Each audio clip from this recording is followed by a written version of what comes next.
بسم اللہ الرحمن الرحیم۔ السلام علیکم۔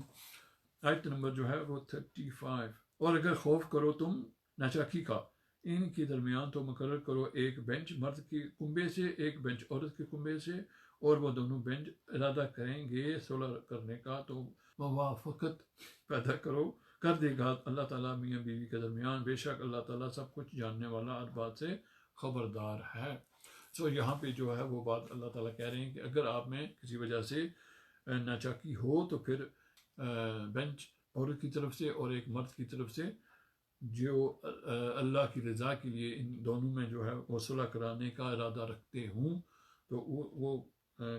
یہ اللہ تعالیٰ کی حدوں میں سے ایک چیز ہے۔ آیت نمبر 36۔ اور عبادت کرو اللہ تعالیٰ کی اور نہ شریک بناؤ اس کے ساتھ کسی کو، اور والدین کے ساتھ اچھا برتاؤ کرو، نیز رشتہ داروں، یتیموں، مسکینوں اور پڑوسیوں جو رشتہ دار ہیں یا پڑوسی جو رشتہ دار نہیں، اور ہم مجلس اور مسافر، اور جو لونڈی غلام تمہارے قبضے میں ہے، ان سے حسن سلوک کرو، بے شک اللہ تعالیٰ پسند نہیں کرتا اس کو جو مغرور ہو، فخر کرنے والا ہو۔ اب ایک حدیث امام احمد اور امام بخاری رحمۃ اللہ علیہ نے کہ آپ صلی اللہ علیہ وسلم نے فرمایا، یتیم کی کفالت کرنے والا جنت میں اس طرح ہوگا جیسے میرے، اور پھر آپ صلی اللہ علیہ وسلم نے 2 انگلیوں کا اشارہ کیا جیسے 2 انگلیاں ساتھ ساتھ ہیں۔ ایک اور حدیث امام احمد اور امام بخاری اور امام مسلم کہ نبی کریم صلی اللہ علیہ وسلم نے فرمایا، جو آدمی اللہ اور یوم آخرت پر ایمان رکھتا ہے اور اپنے پڑوسی کے ساتھ حسن سلوک کرے تو میں پھر پڑھ دیتا ہوں، میرے خیال میں یہ کلیئر نہیں ہوئی کہ جو آدمی اللہ اور یوم آخرت پر ایمان رکھتا ہے اسے چاہیے کہ وہ اپنے پڑوسی کے ساتھ حسن سلوک کرے۔ امام بخاری ایک اور حدیث عائشہ رضی اللہ عنہ سے روایت ہے کہ میں نے عرض کی، یا رسول اللہ صلی اللہ علیہ وسلم، میری 2 پڑوسنے ہیں، کسے ہدیہ بھیجوں؟ فرمایا، جس کا دروازہ تیرے قریب ہے۔ امام بخاری سے ایک اور حدیث کہ آپ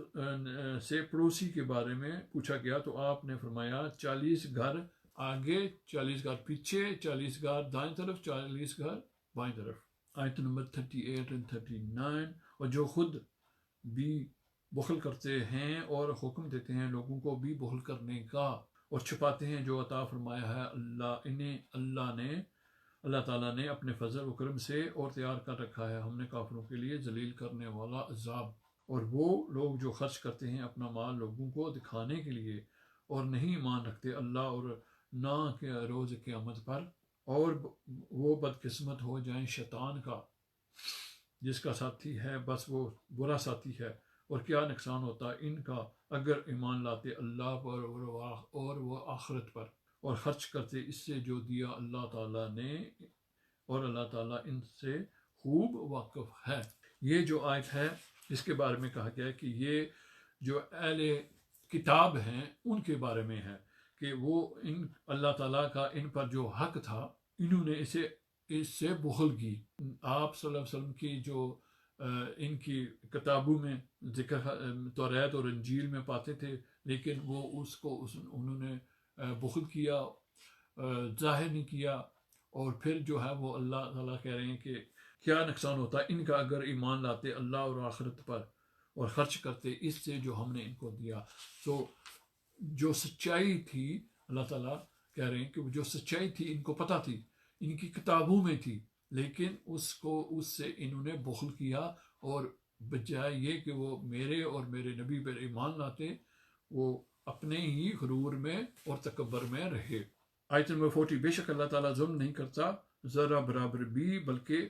اگر ہو معمولی سی نیکی تو دگنا کر دیتا ہے اسے، اور دیتا ہے اپنے پاس سے اجر عظیم۔ اب یہاں پہ اللہ تعالیٰ جو ہے فوراً اس آیت کے بعد جہاں پہ اللہ تعالیٰ نے اہل کتاب کا ذکر کیا کہ انہوں نے میرے اور میرے نبی صلی اللہ علیہ وسلم پر ایمان نہیں لایا، اب اللہ تعالیٰ ایمان والوں پہ آ گئے ہیں، بلیورز پہ آ گئے ہیں، اپنے سرورز پہ آ گئے ہیں، اور کہتے ہیں کہ اگر تم نے ذرہ برابر بھی اچھائی کی ہے تو میں اس کو دگنا کر دوں گا، میں اس کو بڑھا دوں گا، اور میرے پاس جو ہے وہ اس کا اجر ہے، عظیم اجر ہے۔ اور اس کے سلسلے میں ایک حدیث امام احمد، امام مسلم، حضرت انس رضی اللہ عنہ سے روایت نقل کی ہے کہ رسول اللہ صلی اللہ علیہ وسلم نے فرمایا اللہ تعالیٰ مومن پر نیکی میں کوئی ظلم نہیں کرے گا، دنیا میں نیکی پر رزق دیا جاتا ہے اور آخرت میں اس کا بدلہ دیا جائے گا۔ جہاں تک کافر کا تعلق ہے، اسے دنیا میں اس کے بدلے رزق دیا جاتا ہے، جب قیامت کا دن ہوگا تو اس کے لیے کوئی نیکی نہ ہوگی۔ آج کے لیے ہم نے آج الحمدللہ اللہ تعالیٰ کی فضل اور آپ بہن بھائیوں کی دعاؤں کے ساتھ 40 جو ہیں وہ آیتیں